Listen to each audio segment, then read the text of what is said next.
नमस्कार। तो आज हम जिसकी कविता का पाठ करेंगे वह है हरिवंश राय बच्चन। कविता का जो शीर्षक है वह यह है कि जो बीत गई।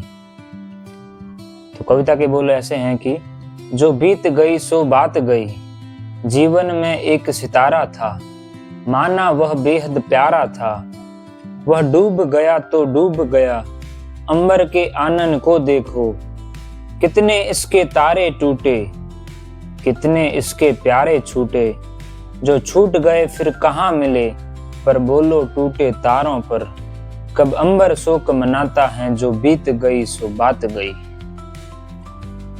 जीवन में वह था एक कुसुम, जीवन में वह था एक कुसुम, थे उस पर नित्य निछावर तुम। वह सूख गया तो सूख गया, मधुवन की छाती को देखो, सूखी कितनी इसकी कलियां, मुरझाई कितनी वलरियां। जो मुरझाई फिर कहाँ खिली, पर बोलो सूखे फूलों पर। कब मधुवन शोर मचाता है, जो बीत गई सो बात गई। जीवन में मधु का प्याला था, जीवन में मधु का प्याला था, तुमने तन मन दे डाला था। वह टूट गया तो टूट गया, मदिरालय का आंगन देखो, कितने प्यारे हिल जाते हैं, गिर मिट्टी में मिल जाते हैं। जो गिरते हैं कब उठते हैं, पर बोलो टूटे प्यालों पर। कब मदिरालय पछताता है, जो बीत गई सो बात गई। मृदु मिट्टी के हैं बने हुए, मृदु मिट्टी के हैं बने हुए, मधु घट फूटा ही करते हैं। लघु जीवन लेकर आए हैं, प्याले टूटा ही करते हैं। फिर भी मदिरालय के अंदर मधु के घट हैं, मधु प्याले हैं।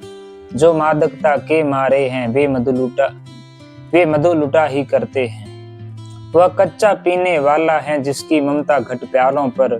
जो सच्चे मधु से जला हुआ कब रोता है, चिल्लाता है, जो बीत गई सो बात गई।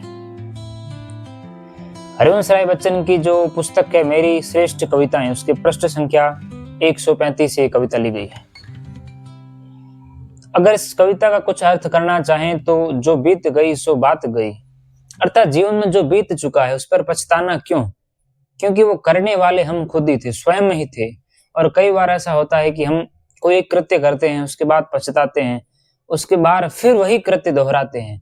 पछताना उस श्रृंखला से फिर वो पछताने का महत्व नहीं रह जाता, क्योंकि फिर वही गलती करना तो पछताने का कारण ही क्या बनता है। जीवन में एक सितारा था, माना वह बेहद प्यारा था। वह डूब गया तो डूब गया, अंबर के आनंद को देखो। जीवन में एक बेहद प्यारा सितारा था, कोई प्रेमिका थी, कोई प्रेमी था, या कुछ भी था जीवन में, बहुत कोई प्यारा था, माता पिता थे, कुछ भी था। माना वह बेहद प्यारा था, माना कि वह बेहद ही प्यारा था। वह डूब गया तो डूब गया, अंबर के आनंद को, और डूब गया तो डूब गया, और डूब गया, इसमें क्या हो सकता है। वह क्षणिक था, चीजें अपने हाथ में नहीं थी, वो चली गई तो चली गई, उस पर पछताना नहीं चाहिए, ऐसा कवि का कहना है, ऐसा हरिवंश राय बच्चन का कहना है।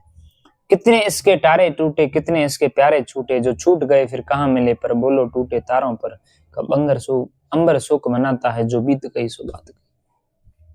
अंबर एक प्रतीक है। यहाँ पे हम ऐसा कहा गया है कि जो कितने तारे होते हैं, कितने तारे टूटते हैं। हम बोलते हैं कि आम भाषा में तारे टूट रहा है, तारा टूट रहा है, कोई उससे विश्वास मांग लो तो वो पूरी हो सकती है, लेकिन कितने तारे टूटते हैं। पर क्या अंबर कभी शोर मचाता है या फिर शोक मनाता है? नहीं, कभी नहीं मनाता, क्योंकि उसे पता है कि तारे जन्मते हैं, तारे टूटते हैं। तारों का जन्मना, तारों के टूटने की ही एक श्रृंखला में आगे का एक पड़ाव है, तो उसमें कोई ज्यादा पछतावे की कोई कारण नहीं।